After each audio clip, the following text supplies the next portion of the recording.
साध संगत जी, आज की साखी सतगुरु नानक और भाई मर्दाना जी की है। जब सतगुरु नानक भाई मर्दाना जी के साथ सैदपुर की यात्रा के लिए गए थे और उन्होंने सज्जन ठग की सराओं में विश्राम किया था, तब आप जी ने सज्जन ठग को क्या उपदेश दिया, आइए बड़े ही प्रेम और प्यार के साथ आज का ये प्रसंग श्रवण करते हैं। साध संगत जी, आज की साखी शुरू करने से पहले आज की शिक्षा है, परमात्मा सारे संसार का मूल है और वह हर एक युग में मौजूद है, यानी कि वह भूतकाल में भी था, वर्तमान में भी है और भविष्य में भी रहेगा। और उस परमात्मा के गुणों का किसी ने भी अंत नहीं पाया है और वह हर जीव में एक रस व्यापक है।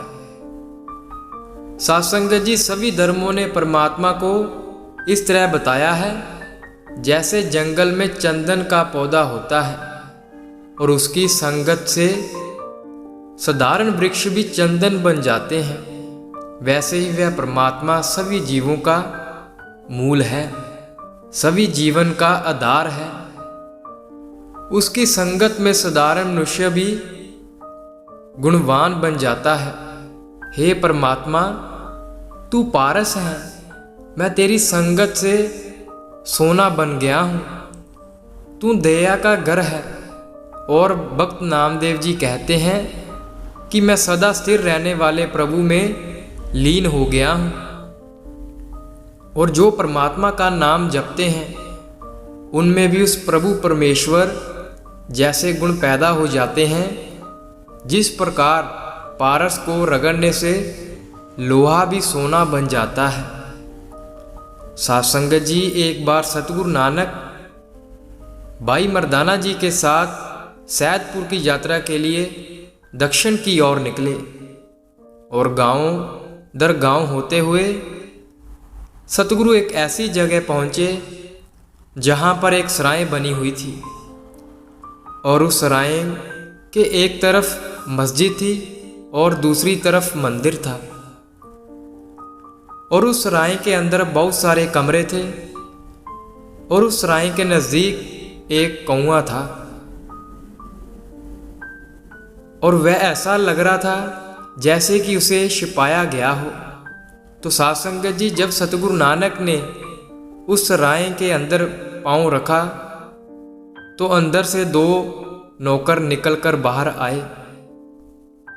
तो उन्होंने सतगुरु नानक का विनम्रता पूर्वक सम्मान किया और हाथ जोड़कर उनको प्रणाम किया। और उनमें से एक नौकर सतगुरु नानक को कहने लगा कि आप महापुरुष लगते हैं, आपके चेहरे का तेज देखकर लगता है कि आप एक बड़े महापुरुष हैं। तो इतने में दूसरा नौकर भी सतगुरु नानक की प्रशंसा करने लग गया और वह दोनों सतगुरु नानक को सराय के अंदर आने के लिए कहने लगे और कहने लगे कि ये सराय आपकी ही है, आप अंदर आए और जहां आकर विश्राम करें। तो ये सुनकर भाई मर्दाना जी सोचने लगे कि गुरुजी ने आज तक सराय में निवास नहीं किया, लेकिन आज पता नहीं सतगुरु जहाँ पर क्यों आए हैं, उनकी क्या लीला है, उनकी लीला वही जानते हैं। तो साध संगत जी, सतगुरु से भला कौन सी बात छिपी रह सकती है। तो उन्होंने भाई मर्दाना जी के अंदर चल रही बातें पढ़ ली और सतगुरु ने कहा कि मर्दाना, चिंता मत करो, सभी घर ईश्वर के हैं, अगर ये नहीं है तो बन जाएगा। तो साध संगत जी, सतगुरु सराय के अंदर चले गए और उनको एक अच्छा कमरा दिया गया और उनको विश्राम करने के लिए कहा गया। तो जब सतगुरु सराय के अंदर विराजमान हो गए तो वह दोनों नौकर वहाँ से चले गए और उसके कुछ देर बाद लंबा चौड़ा आदमी सतगुरु के पास आकर सतगुरु को प्रणाम करता है और कहता है कि आपका मेरी सराय में स्वागत है। ये भगवान का घर है, मेरी सराय को अपना समझे और मेरी ये सराय संतों और फकीरों के लिए सदा ही खुली है और उनकी सेवा कर मैं प्रसन्न होता हूँ। तो इतने में ही वह 2 नौकर भी आ गए।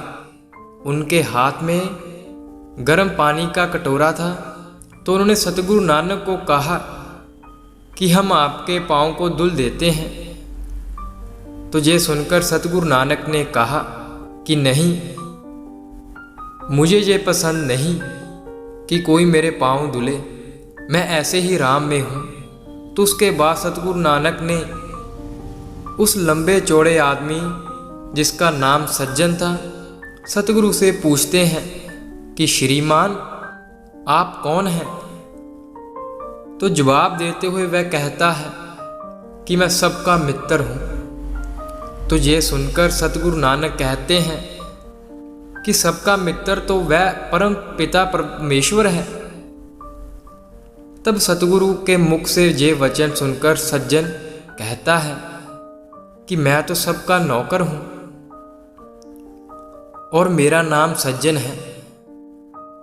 तो उसके बाद सतगुरु कहते हैं कि आगे क्या लगाते हो, दास, राम या लाल? तो ये सुनकर उसने कहा कि मुस्लिम मुझे सज्जन शेख कहते हैं और हिंदू मुझे सज्जन राम कहते हैं। वैसे मैं दोनों का सेवक हूँ। तो साध संगत जी इतने में ही भाई मर्दाना जी सोचने लगे कि इस राय में कोई ना कोई बात तो जरूर है, क्योंकि इस राय में सभी जगह डर का वातावरण है।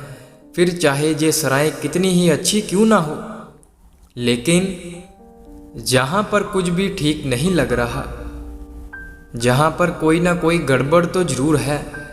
तो उसके बाद सज्जन और उसके दोनों नौकर वहाँ से चले गए।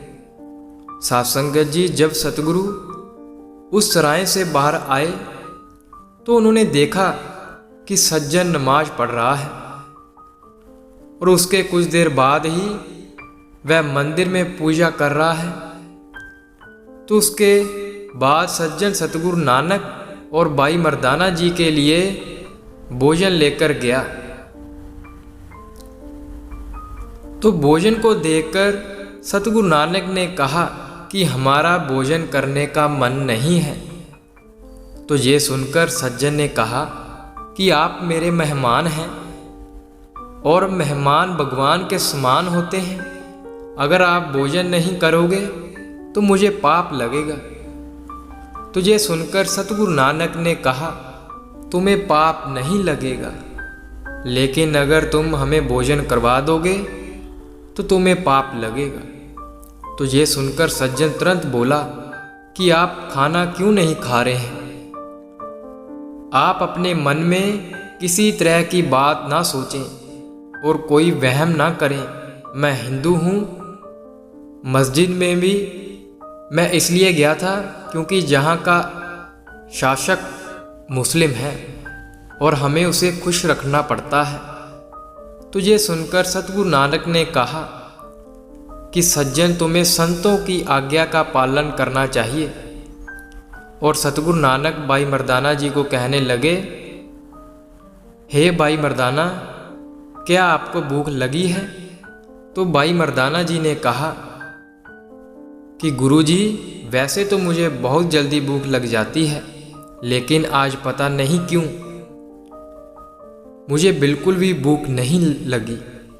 पेट में तनिक भी जगह नहीं है। तो ये सुनकर सज्जन ने कहा कि ठीक है, जैसी आपकी मर्जी।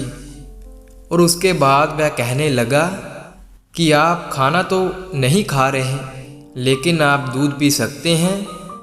क्या मैं आपके लिए दूध लेकर आऊं? तो ये सुनकर सतगुरु नानक ने कहा कि हमारा कुछ भी सेवन करने का मन नहीं है। जाओ सज्जन, जाकर आराम करो। और सतगुरु ने कहा कि कभी कभी मछली पकड़ने वाले के जाल में मगरमच्छ फंस जाता है। तो इतना सुनते ही सज्जन ने कहा कि आप अवश्य ही मेरे बारे में बुरा सोच रहे हैं। और वह घबरा गया और उसके बाद वह अपने नौकरों से बातचीत करने लगा और उनसे कहने लगा कि आपको क्या लगता है कि ये इंसान कौन हो सकता है? कोई सेठ है, संत है, या कोई जासूस है? तो ये सुनकर उनमें से एक नौकर बोला कि मेरे हिसाब से ये संत हैं और उन्होंने उपवास किया हुआ है और हमें उनके पास से कोई भी धन दौलत नहीं मिलेगी। हम लोगों को उन्हें अकेला छोड़ देना चाहिए। तो इतना सुनते ही दूसरे नौकर ने कहा कि नहीं नहीं, तुमने देखा नहीं उनके चेहरे पर कितना नूर है? ऐसा नूर तो किसी धनी व्यक्ति के चेहरे पर ही आ नहीं सकता। तो उन दोनों की बातें सुनकर सज्जन सोचने लगा कि मानो ना मानो अवश्य ही ये कोई जासूस है। और वह उन दोनों नौकरों से कहने लगा कि हमारे लिए यही अच्छा होगा कि हम उनको मार दें और यहीं दबा दें। ये जरूरी ही कोई जासूस है। साध संगत जी, वहाँ पर एक महिला भी थी जिसने उनकी सारी बात सुन ली और वह उनको कहने लगी कि वैसे तो आप दोनों मुझे मूर्ख मानते हैं, लेकिन मैं आपको बता देती हूँ वह कोई सामान्य पुरुष नहीं है। जरूर वह कोई सिद्ध पुरुष हैं। और वह कहने लगी कि मैं ऐसा इसलिए कह रही हूँ क्योंकि जब मैं उनके पास गई थी तो मैंने उनको कहा था कि आपको देखकर मुझे सहानुभूति हो रही है। तो उन्होंने मुझसे कहा कि अगर तुम हमसे सहानुभूति ना भी करती तो भी ईश्वर सहानुभूति करेगा। और वह कहने लगी, अब आप इस बात से खुद ही समझाओ कि कोई सामान्य पुरुष ऐसी बातें नहीं कर सकता, वह जरूर ही कोई सिद्ध पुरुष हैं। तो उस महिला की बातें सुन सज्जन ने कहा कि पता नहीं तुम कैसी बातें कर रही हो। आज के ज़माने में कोई भी भगवान का अवतार नहीं होता। सभी अपने बारे में सोचते हैं, अपना फ़ायदा सोचते हैं। इस ज़माने में अगर कोई अच्छा व्यक्ति था तो वह मैं था और तुम लोग थे। हमने संसार का इतना भला किया, लेकिन हमें क्या मिला? इस समय के हिसाब से मैंने ये निष्कर्ष निकाला है कि जो जितना बड़ा पापी है वह उतना बड़ा ही आदमी है। और वह कहने लगा कि ये बात मैं नहीं मानता कि कोई संत होता है या कोई अवतार होता है, लेकिन पता नहीं आज मेरा दिल भी डर रहा है। तो ये सुनकर वह महिला कहने लगी कि आपको जैसा अच्छा लगे वैसा करो। मेरा जो फर्ज था मैंने तुमको बता दिया। तो ये सुनकर सज्जन ने कहा कि तुम चुप करो, आज हम उनका सारा धन लूट कर लेंगे और उन्हें वैसे ही मार देंगे जैसे सैकड़ों लोगों को मारा है, और उन्हें मारकर अपने खुफिया कुएं में डाल देंगे। और ये सोचकर सज्जन ने कहा कि अगर धन मिलेगा तो अच्छी बात है, अगर नहीं तो जहाँ पर 100 मरे हैं वहाँ पर 102 हो जाएंगे।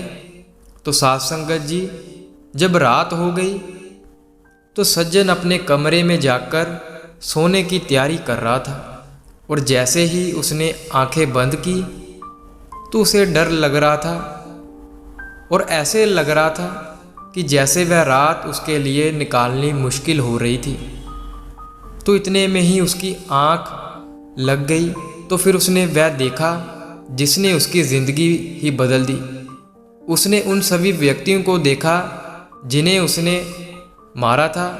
दूसरी ओर भाई मर्दाना जी ने भजन गाना शुरू किया। कर्म जो तूने किए हैं बुरे फल उनका तू पाएगा। क्या लाया था सज्जन तू और क्या लेकर जाएगा। बहन का तू भाई मारा, किसी का माँ का बेटा प्यारा, बच नहीं तू पाएगा। क्या लाया था सज्जन तू और क्या लेकर जाएगा। नेकी की राह पर चलता था, बन क्यों गया हत्यारा।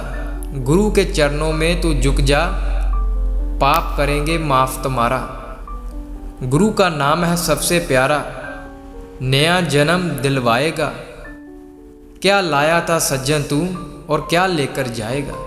तो साध संगत जी, सतगुरु की ऐसी कृपा हुई कि सज्जन की आंखों में पछताप के आंसू आ गए और उसने सभी बुरे काम छोड़ दिए और गलत ढंग से कमाया हुआ पैसा गरीबों में बांट दिया। साध संगत जी, इसी के साथ हम आपसे इजाज़त लेते हैं। आगे मिलेंगे एक और नई साखी के साथ। अगर आपको ये साखी अच्छी लगी हो तो इसे और संगत के साथ शेयर जरूर कीजिए, ताकि ये संदेश गुरु के हर प्रेमी सत्संगी के पास पहुंच सके। तो साध संगत जी, कृपया चैनल को सब्सक्राइब और वीडियो को लाइक करना ना भूलें जी।